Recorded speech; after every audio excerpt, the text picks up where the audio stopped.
یسائی نبی کا صحیفہ اس کا 43واں باب اور اس کی پہلی اور دوسری، خاص طور پر دوسری آیت پہ ہم غور کریں گے۔ یعنی 2 آیات، خاص طور پر دوسری آیت میں ہم غور کریں گے۔ یسائی نبی کا صحیفہ اس کا 43واں باب اور اس کی پہلی دوسری آیت پہ غور کریں گے۔ اور یہ پیسج جب خدا نے کلام کیا اپنے بندہ یسائی کے ساتھ، یہ 708 BC یعنی 708 قبل از مسیح، یسوع مسیح سے پہلے 708 BC میں خدا نے یسائی کے ساتھ کلام کیا کہ میرے لوگوں کو یہ بات بتا دیں۔ ابھی ہم پڑھنے لگے ہیں جو خدا نے اپنے لوگوں کے بارے میں اپنے دل کی بات کہی ہے، لکھا ہوا ہے۔ اور اب اے یعقوب، خداوند جس نے تجھ کو پیدا کیا اور جس نے اے اسرائیل تجھ کو بنایا، یوں فرماتا ہے کہ خوف نہ کر، کیونکہ میں تیرا فدیہ دیا ہے، کیونکہ میں نے تیرا فدیہ دیا ہے، میں نے تیرا نام لے کر تجھ کو بلایا ہے، تو میرا ہے۔ خدا کہہ رہا ہے تو میرا ہے۔ جب تو سیلاب میں سے گزرے گا تو میں تیرے ساتھ ہوں گا، اور جب تو ندیوں کو عبور کرے گا تو وہ تجھے نہ ڈبوئیں گی، جب تو آگ پر چلے گا تو تجھے آنچ نہ لگے گی، اور شعلہ تجھے نہ جلائے گا۔ خداوند اس کلام کے وسیلہ سے ہم تمام کو خدا بڑی برکت بخشے۔ اب میرے عزیزو،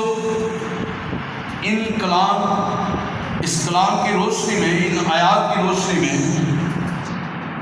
جو عنوان خدا نے مجھے دیا ہے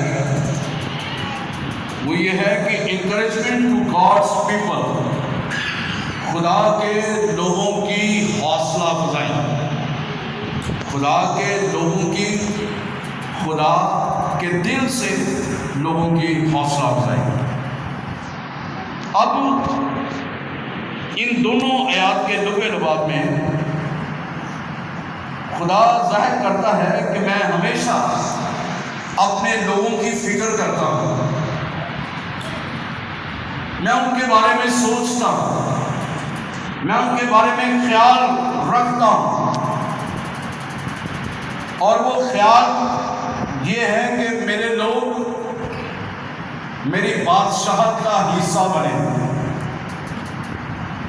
میرے لوگ جن کو میں نے اپنے ہاتھوں سے بنایا ہے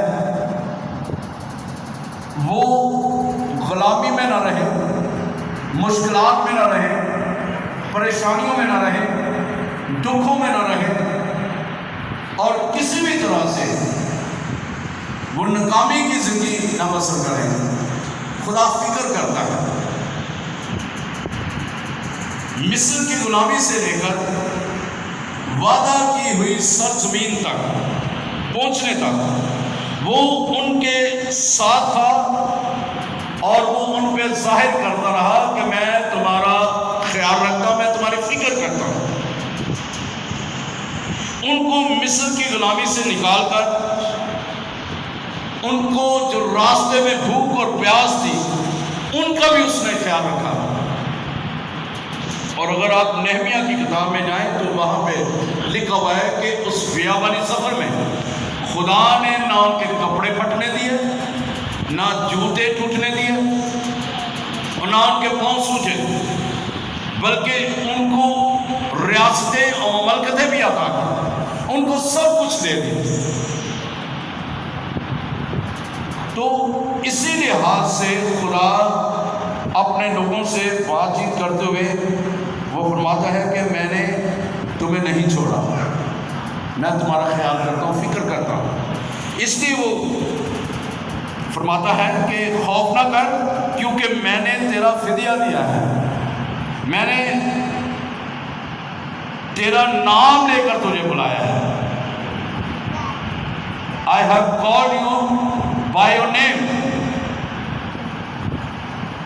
I love you. Don't worry. Be encouraged and not to worried about anything. کسی بھی چیز کی فکر نہ کریں. میں نے تجھے اپنا نام لے کر بلایا ہے. میں تیری فکر کرتا ہوں. میں تجھے جانتا ہوں. اس لیے کیونکہ تو میرا ہے. You are mine. I am yours. You are mine.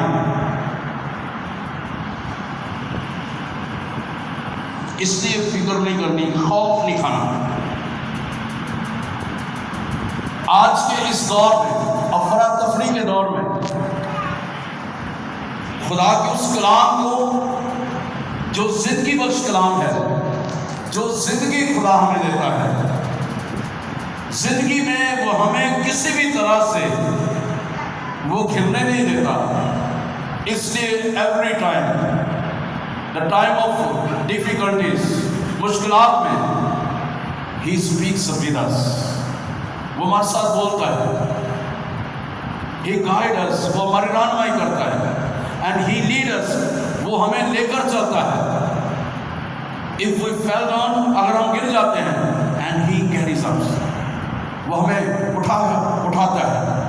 And ہگ اس, وہ ہمیں جب بھی ڈالتا ہے ہمیں گلے لگا لیتا ہے. وہ ہمیں پیار کرتا ہے, وہ ہمیں چومتا ہے, ہماری طرف وہ پیار بھری نگاہوں سے دیکھتا ہے. اس لیے وہ کہتا ہے کہ آئی ہیو کالڈ یو, میں نے تمہیں تیرا نام لے کر بلایا ہے. I have called you by your name, you are mine. میں نے تجھے تیرا نام لے کر بلایا, تو میرا ہے. اب آج اگر آپ کسی فکر میں آئے ہیں, کسی کوئی سوچ لے کر آئے ہیں, کسی مشکل کے نیچے آئے ہیں, تو آج میں سمجھتا ہوں کہ آج آپ کے لیے وہ کلام ہے کہ آپ کہیں کہ خدا یسوع تو میرا ہے, میں تیرا ہوں, میں تیری ہوں, تو میری فکر کرتا ہے, تو نے مجھے نام لے کر بلایا. اس لیے میں تیرا شکریہ ادا کرتا ہوں, تیرا شکریہ ادا کرتی ہوں کہ تو مجھے پیار کرتا ہے.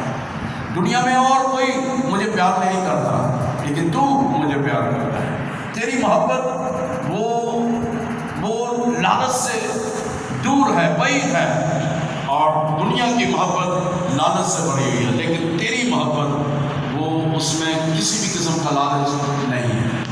جب آپ اس سے اس طرح بات کریں گے, اس کی محبت آپ کے اندر آئے گی, آپ کے اندر گہرا اطمینان اس کا آئے گا, اور آپ خوشی سے جو ہے اس کی شکر گزاری کریں گے. ہاللیلویا, ہاللیلویا. آئیے آگے بڑھتے ہیں, دوسری آیت پہ چلتے ہیں. جب تو سیلاب سے گزرے گا تو میں تیرے ساتھ ہوں گا. سیلاب سے گزرے گا. اگر آپ نگاہ کریں پرانے اقدام میں, ابتدا میں چلے جائیں, وہاں پہ ایک واقعہ ہوا ہے. خدا نے اپنے بندہ کو, نوح کو کہا ہے, جو اپنے خاندان کے, اپنے کنبے کو, لوگوں کو لے, اور جو تو نے کشتی تیار کی اس میں رکھ, لے چلو, کیونکہ دنیا کی بدی بہت زیادہ ہو گئی ہے. میں ان کو تباہ کرنے والا ہوں, ختم کرنے والا ہوں, لیکن میں تجھے اور تیرے خاندان کو بچانا چاہتا ہوں. تیرے خاندان کی میں فکر کرتا ہوں, میں تیری فکر کرتا ہوں. تو میرا ہے, اس لیے میں تیری فکر کرتا ہوں. تو میرا ہے, میں نے تجھے نام لے کر بلایا ہے. اس لیے میں نہیں چاہتا کہ تو ہلاک ہو اور تیرے بچے, تیرے بھی بچے, تیرے خاندان کے لوگ ہلاک ہو. اس لیے تو نے جو کشتی بنائی ہے ان کو سب کو کشتی ملے. تو اس لیے جب انہوں نے کشتی بنائی ہے, آئیے حوالہ پڑھ لیتے ہیں. پیدائش کی کتاب میں آئیے 7ویں باب.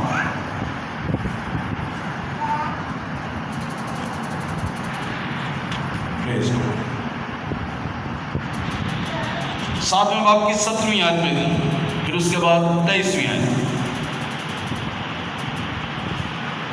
اور 40 دن تک زمین پر طوفان رہا اور پانی بڑھا, اور اس نے کشتی کو اوپر اٹھا دیا, سو کشتی زمین سے اٹھ گئی. سیلاب آیا ہے، طوفان آیا ہے۔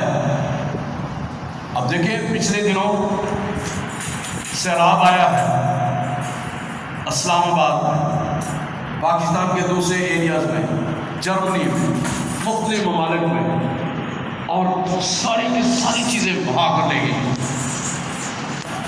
خدا ہمیں یاد دلاتا ہے کہ تو میرا ہے، میں تجھے دکھ میں نہیں ڈالوں گا، تجھے پریشانی میں نہیں ڈالوں گا، تو تباہ برباد نہیں ہوگا۔ اس لیے خدا نے نوح سے کہا کہ تو اپنے خاندان کو لے، تو میرا ہے، میں تیری فکر کرتا ہوں، میں نے تجھے نام لے کر بلایا ہے۔ وہ جب کشتی میں جاتے ہیں تو لکھا ہوا ہے کہ وہ کشتی جو ہے پانی سے بہت زیادہ چڑھ گئی اور سب اونچے پہاڑ پر جو دنیا میں ہیں چھپ گئے۔ اتنا پانی چڑھ گیا تھا تو جو پانی زمین پر بہت زیادہ چڑھا تھا، سب اونچے پہاڑ جو دنیا میں ہیں چھپ گئے۔ اب 7ویں آیت میں ہم نے دیکھا 40 دن تک زمین پر طوفان آیا اور پانی بڑھا ہے، وہ جانیں بچ گئی ہیں۔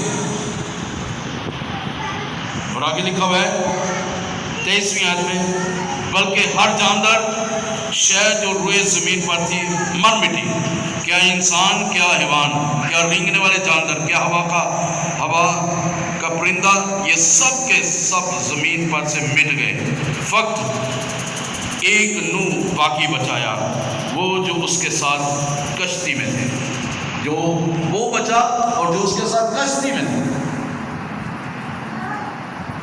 اور زمین پر 150 دن تک پانی جو ہے وہ چڑھتا رہا ہے۔ اب وہ بات جو خدا وہاں پہ یہ سایہ کو کہہ رہا ہے، یہ سایہ کو وہاں پہ خدا کہہ رہا ہے، اب میرے لوگوں کو پیغام دے کہ جب تو سیلاب سے گزرے گا تو میں تیرے ساتھ ہوں گا۔ بارش آئی ہے، طوفان آیا ہے، 150 دن تک پانی جو ہے وہ رہا ہے، 40 دن تک بارش ہوتی رہی ہے، خدا ان کے ساتھ ہے، خدا نے ان کی جانوں کو بچایا ہے، خدا اپنے راست باز لوگوں کی جانوں کو بچاتا ہے۔ ان لوگوں کو جو بدی میں نہیں ہے، وہ جو خدا کے ساتھ جڑے رہتے ہیں، وہ جن کو خدا پیار کرتا، بے شک کل جہاں کو خدا پیار کرتا ہے، سب کی صورتوں کو خدا نے اپنی ہتھیلی پہ کھود رکھا ہے، لیکن وہ جو لائق ہیں ان کو خدا بچاتا ہے۔ بے شک خدا کلام مقدس میں لکھا ہوا ہے کہ خدا کسی کی ہلاکت نہیں چاہتا، وہ چاہتا ہے کہ اس کی توبہ تک نوبت پہنچے، لیکن یہاں پر آیا ہے کہ جب تو سیلاب میں سے گزرے گا تو میں تیرے ساتھ ہوں۔ دوسری بات جو ہم اس میں سے دیکھنا چاہتے ہیں، اگلی بات جو اگلے حصے میں آگے لکھا ہے، اور جب تو ندیوں کو عبور کرے گا تو وہ تجھے ڈبوئیں گی نہیں۔ جب تو ندیوں کو عبور کرے گا تو وہ تجھے ڈبوئیں گی نہیں۔ بحر قلزم سے جب مصر کی غلامی سے لوگ نکلے، موسیٰ کو ان کی رہنمائی کر رہا ہے، ان کو لے کر چلا ہے، تو اب جب وہ مصر کی غلامی سے نکلے ہیں تو وہاں پر ایک ہرڈلز آ جاتی ہے، ایک رکاوٹ آ جاتی ہے بحر قلزم کی صورت میں، اور وہاں پر خدا جو ہے اپنے لوگوں کی فکر کرتا ہے، ان کو یاد دلاتا ہے، I am yours, you are mine, for hope نہ کر، میں تیرے ساتھ ہوں۔ جب تم ندیوں کو عبور کرے گا تو وہ تجھے ڈبوئیں گی نہیں، تو غرق نہیں ہوگا، تو مر نہیں جائے گا، بلکہ میرا ہاتھ تجھے سنبھالے رکھے گا۔ وہ چلائے ہیں، وہ اس وعدے کو بھول گئے ہیں جو خدا نے ان کے ساتھ کیا۔ تو خدا نے کہا موسیٰ سے کہ جو تیرے ہاتھ میں ہے، جو پانی پر مار، تو پانی دو حصے ہو جائے گا۔ لکھا ہوا ہے جو بھی اس نے ڈالی وہ پانی پر ماری ہے، جو دو حصے پانی ہو گیا ہے، اور وہاں سے وہ گزر کر چلے گئے۔ ندیوں میں سے گزرے گا وہ تجھے ڈبوئیں گے نہیں. وہ ڈوبے گا وہ جو خدا سے دور ہے، ڈوبے گا وہ جو شیطان کا پیروکار ہے، ڈوبے گا وہ جو شرارت کرتا ہے، ڈوبے گا وہ جو شرارت کی جو روٹی کھاتا ہے، ڈوبے گا وہ جو بدکار ہے، ڈوبے گا وہ جو خدا کا تبصر اڑاتا ہے، ڈوبے گا وہ جو کلام کا لحاظ نہیں کرتا، ڈوبے گا وہ جو خدا کی عزت نہیں کرتا، ڈوبے گا وہ جو خدا کی قدر نہیں کرتا، ڈوبے گا وہ جو خدا سے محبت نہیں کرتا. خدا اپنے لوگوں کو بچانا چاہتا ہے. خدا نے ان کے اس سارے دکھ کو دیکھا ہے. خدا ان کو لے کر نکلتا ہے. میں نے کلثم آیا ہے اور ان کو ڈبویا نہیں بلکہ ان کو وہاں سے نکال دیا. اب دیکھیں وہ نکل رہے ہیں اور پیچھے فرعون کی فوجیں آ رہی ہیں. جب فرعون کی فوجیں آ گئی ہیں، جب وہ نکل گئے ہیں تو وہ بھی انہوں نے سوچا کہ یہ پانی اسی طرح کھڑا رہے گا، ہم جا لیں گے ان کو. لیکن جو ہی وہ پانی کے اندر گئے ہیں تو پانی دوبارہ سے اپنی اصلی حالت میں آ گیا. وہ ڈوب مرے ہیں وہاں، وہ ڈوب گئے کیونکہ وہ خدا کے لوگوں کو تنگ کرتے تھے، خدا کو تنگ کرتے تھے، خدا کی عزت نہیں کرتے تھے. خدا اپنے لوگوں کو کبھی بھی جو ہے اس حالت میں نہیں جانے دیتا جس حالت میں انسان دکھی ہو. اب